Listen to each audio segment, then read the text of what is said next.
Designer est un métier dont à peu près tout le monde connaît l'existence, mais que personne n'a réussi à définir clairement.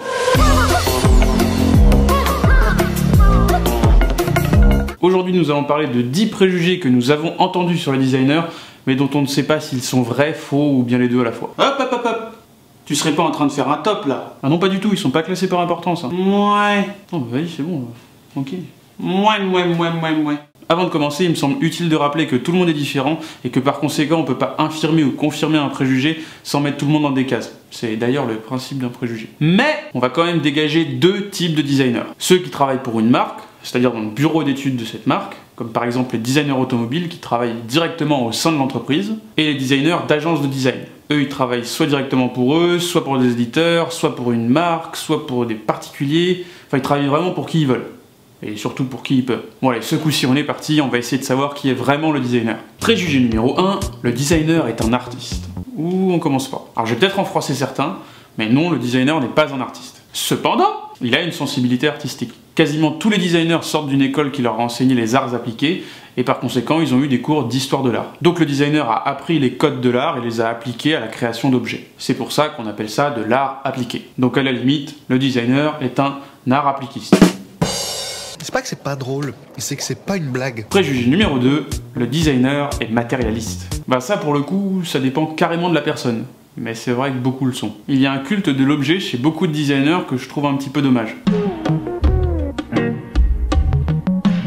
Par exemple, beaucoup de designers adorent posséder tel ou tel objet de leur designer préféré. Ou pas d'ailleurs. Et ils en font une véritable icône à leurs yeux. Et le problème, à mon avis, c'est que des personnes censées comprendre les objets sous tous leurs aspects et donc les posséder selon leurs propres besoins, se mettent à posséder des objets par simple culte. Et le travail du designer qui à la base avait conçu cet objet pour une fonction particulière est piétiné par un autre designer fan de lui qui pervertit cet objet en lui donnant une fonction assez malsaine. Après, c'est juste mon avis. Hein. Préjugé numéro 3, le designer est perché. Alors pas du tout.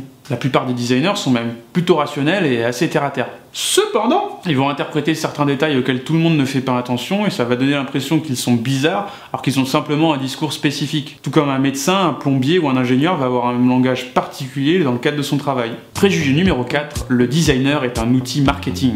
Oui et non. C'est-à-dire que c'est pas vraiment le mec qu'on imagine en train de dessiner un truc et en se disant « ça va se vendre ». Cependant, parce que j'aime bien utiliser ce mot, il doit être conscient des lois du marché et bien répondre aux besoins d'une cible définie au préalable par une équipe commerciale. Après, il arrive que dans le cas d'un designer connu, son simple nom soit utilisé pour vendre un produit, comme par exemple la Freebox Révolution dessinée par Stark. Préjugé numéro 5, quand le designer réfléchit, il trouve directement la bonne idée. Non, jamais. À la limite, il aura une bonne intuition, mais tout ça va devoir être développé et affiné avant d'arriver à un produit abouti. Préjugé numéro 6, le designer imagine des choses impossibles à fabriquer. Ouais, c'est déjà arrivé. Puis ça arrivera encore d'autres fois malheureusement. Mais en général, le designer est formé au procédé de fabrication et il sait si oui ou non son idée est réalisable ou pas. Et quand il le faut, les designers et les ingénieurs travaillent ensemble pour produire des objets un peu plus complexes. Comme des navettes spatiales par exemple, ou des voitures, ou même des télé. Préjugé numéro 7, tous les designers ont de bonnes idées. Non, je dirais même que tous les designers ont un jour eu une mauvaise idée. C'est comme ça arrive. Faire un objet, c'est pas simple parce qu'il y a beaucoup de facteurs en jeu. Et c'est donc inévitable que certaines fois, un objet ne soit pas une franche réussite. Cependant, aucune idée n'est complètement mauvaise. Déjà parce que j'aime à croire qu'il y a du bon en toute chose. Et ensuite, parce qu'une erreur permet de tirer des leçons et de s'améliorer. Préjugé numéro 8, le designer ne s'occupe que de l'esthétique. Alors ça, c'est sûrement le préjugé qui m'énerve le plus.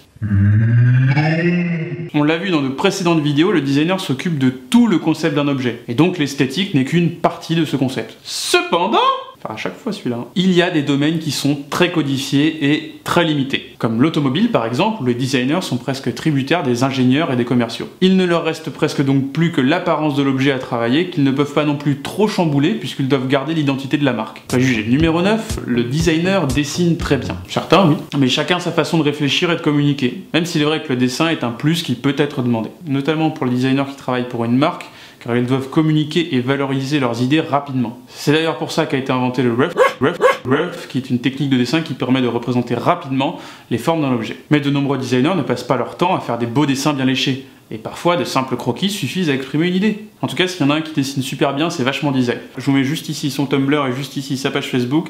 Puis si vous n'arrivez pas à cliquer, les liens sont dans la description. Et franchement, allez y faire un tour. C'est plein d'humour et c'est extrêmement bien rythmé. Personnellement, j'attends toujours ces dessins avec beaucoup d'impatience. Préjugé numéro 10, le designer fait de belles maquettes. Et non, même s'il est vrai que le designer soit souvent un peu bricoleur et qu'il fasse de petites maquettes, il s'arrête souvent à l'étape du carton ou du papier. Après, dans certaines agences, il y a souvent un atelier qui permet de faire des maquettes un petit peu plus poussées.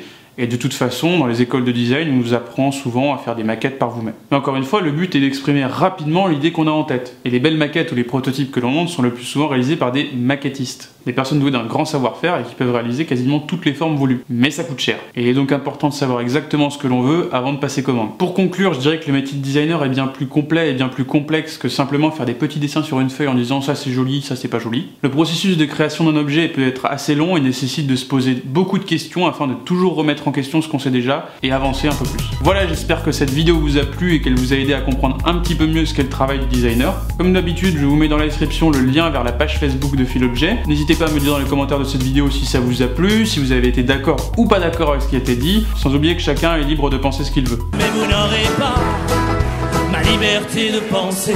Allez, sur ce, moi je vous lèche.